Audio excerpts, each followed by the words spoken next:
Okay, so for my second interview, I'm interviewing Keaston. He works at St. Bernard's Health and Wellness.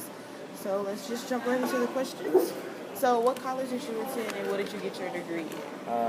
Undergrad, I attended Alcorn State University in Mississippi, and I got my degree in biology there. And for grad school, I came up here at Arkansas State and got my master's in exercise science. So, what made you come to Arkansas State? Where are you from? I'm from Mississippi originally. Oddly enough, at Alcorn, we had a college fair, and Thomas Adams came down, and just by chance happened to go to that table, and we just kind of started talking, and one thing led to another, and You ended up here in Hillsborough. So, when you graduated college, what was your first job? Your very first job right out of college? out of grad or Out of grad. out of grad, actually was here because in grad school we had to do our internship, and my internship actually turned into a job here, so I started off doing sports training and personal training here. So that's what you do now. Yeah, well now I've kind of been out around the building a little bit, but now I still do a little bit of sports training every now and then. I do a lot of personal training. I teach group exercise classes, and I coordinate the group exercise training schedule. So I make all the schedules for the different types of classes that we got here in the building. Okay, so what made you want to choose this occupation now? I guess it was just, I really like talking to people. I really like interacting with people, hearing different people from different walks of life, different places, and just kind of having the common goal of fitness, because no matter how much money you make or where you're from, when you come to the gym, everybody's kind of equal. So it's just that people-based kind of feeling. So how long have you been working at St. Bernard? Since May 2014. So do you plan on keeping this job for the long run? That is a loaded question. I'm not sure. I'm not 100% sure. Okay. So do you have any certifications under your belt?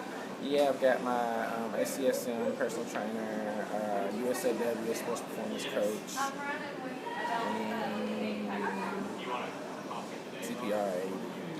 So what would you say an average day looks for you on a day-to-day basis? What's that? On a Monday, what we do Monday? Monday, I'm here about 5:30. I teach a class at 6 o'clock. After class, I have to go around and put out all the different schedules for each room, for each class. I do some personal training from about 8 to about 10:30.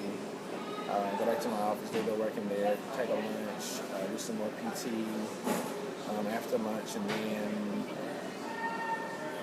sometimes on Mondays I'll teach boot camp, eating time, and so anyway, a Monday could be anywhere from 5:30 to 5:30 or 5:30 to 2:30. So you don't have a set schedule. Mm-hmm. It's just you kind of make your own, as long as you kind of get all your work done, work your hours. But it's hard to kind of set it when you've got personal training clients, because I try to make myself as available as possible. But so sometimes when they be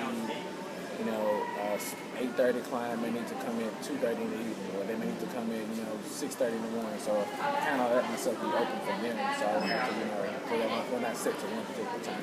So were you ready for that change to be up at 5:30 in the morning every day? Not at all. Has it been hard? Have you got adjusted to it now? Yeah, I'm adjusted to it now. But the thing is, when you come in, of course, no matter what the job is, when you come in at 5:30, it's still 5:30. Right. Still early, you're still sleepy. But since I teach at 6 in the morning, I've kind of grown with my class. So when I come in, even if I'm sleepy, I'm tired or whatever at 5:30, when they walk in the door about 5:55, just the excitement of working with them and their energy kind of goes off on me. So even if I'm tired, they kind of pep me up, and if they're tired, I kind of pep them up. So I kind of feed off of them. So now, of course, about 1:30, it kind of hits you that you've been up for so long, but it's okay now. So what would you say your favorite thing about your job is? People I work with. The people I train and exercise, those people. So like my classes and my personal training clients, they kind of make, the less fun side and the paperwork and all that jazz, they make that really, really enjoyable. It's kind of like the best break in my day for people. So what would you say your least favorite thing about your job is? Besides waking up at 5:30? Least favorite part about my job? I guess it would be the hours, and I say that because if you're available to your clients, sometimes they may want you to come in on a Friday at 3 o'clock because that's maybe the only time that they can get in. So just kind of, and they really appreciate it. But sometimes you may want to leave and go somewhere on a Friday for a weekend, but that one client may not be able to come in until 3:30, 4 o'clock. So sometimes that making your own schedule is kind of a gift and a curse. Yeah. So like you said, like you have all these clients and stuff every day and specific time. So when do you find time for yourself, like to work out for yourself, just have free time? You've got to build it in there. Just like, you've got to say, hey, I won't take any. Even though you're flexible for your clients, they understand, hey, after 4:30 on, Thursday, Friday, I can't come. Or, between 11 and 12, that may be my time to work out. So you kind of got to build yourself in, because if not, you wind up overworking yourself, and then you want your chance to see your family and that kind of deal too. So you got to just like me, I try my best not to work weekends at all.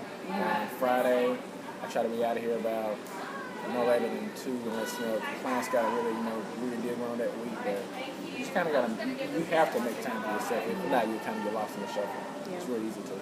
So on an average day, how many people do you say that you see? That just like that train? Yeah, that you personal train. Personal train. On a high day, maybe 6 or 7. It's because they kind of get into a groove. You got some people that want to come Monday, Wednesday, Friday. Some people are Tuesday, Thursday. Some people are Monday, Friday, so it kind of varies. But in my group class, Monday, Wednesday, Friday, I can see anywhere from 12 to 20 just any given morning. So with those clients, do you see like a change of clients based on the seasons? Like, do you get those January people, then you get those summer people? Yeah, you get. It kind of depends on what their profession is. Like, you have more teachers kind of come in the summertime. I get more college athletes around the summertime.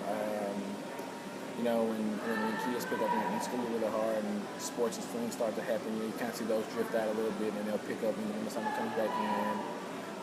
But the good thing about my class in the morning time is, because people work year round. So, that bunch from my class, they pretty much stay the same throughout the year. Now, of course, they may have something going on with work or vacation, and they kind of in and out a little bit. But for the most part, they kind of stay set.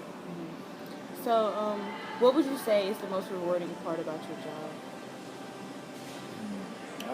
Again, it's the people. Like when they come in, they tell you, hey, I've lost X amount of pounds, or I just feel better today, or I've got one lady, we do like our community screenings every month at St. Bernard's, and every month she goes in and she's got better blood pressure numbers and better cholesterol numbers, and her weight's down, and her BMI is better. So just when you can kind of hear the backside of that story, and even if you're not 100% responsible for it, you've got some role in it. So just hearing people's success stories, you got something to do with it. So where do you see yourself in 5 years from now? Old. 5 years, really old. No, I see myself probably back home in some kind of strength and conditioning capacity, coaching, probably at the collegiate level. But I still want to have a class where just any person can come in, that everyday normal person can come in and work out. So some kind of coaching, strength conditioning deal, but still teaching too.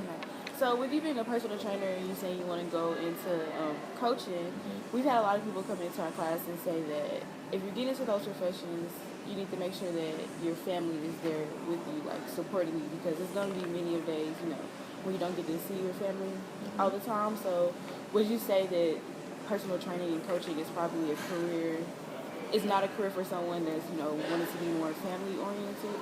No, not at all. You make time for what you want to make time for. It's almost the same as school. Even if you've got X amount of assignments, you got tests going on, you still figure out a time to say, okay, I'm gonna go out with my friends this day. We're gonna go out and do this day. So it's hard, but multitasking. That's kind of like the spice of life almost. You got to be able to make time for your weekends or your weekdays or whatever. It's almost like you have to make time for the stuff that you want to make time for. If not, you're just gonna work. So is it hard? Yeah, but it's doable. If you can have a full family, full of kids, and still be able to do things you want to do. You have to just kind of set your schedule and make time for it and stick to it. So it's not possible. So what piece of advice would you give someone that was pursuing this profession? Like the biggest piece of advice that you could give someone? Whatever you're going to do it early. Whether it's certifications, whether it's more degrees, training at different places, internships, whatever you're going to do it early. And I say that because once you get a job, it's real easy to get complacent. You get kind of fall into that road. And as you get older, you've got younger generations, learning the same things. In this field, there's a lot of jobs. It's a big field, but the jobs that you want, they're really, really competitive. So it's just just try to get as much as you can, as fast as you can, and just never stop learning. Every week I'm Googling something, trying to figure out, talking to somebody else. Because you'll never learn everything, you'll never know everything. So just keep your mind open and stay open to learning new things and learning different ways, and just be open to accepting that you don't know everything, but that this way may be better. But just keeping an open mind and taking care of things early as you can. Well, that was my last question I have for you. So thank you so much for meeting me today. Thank you.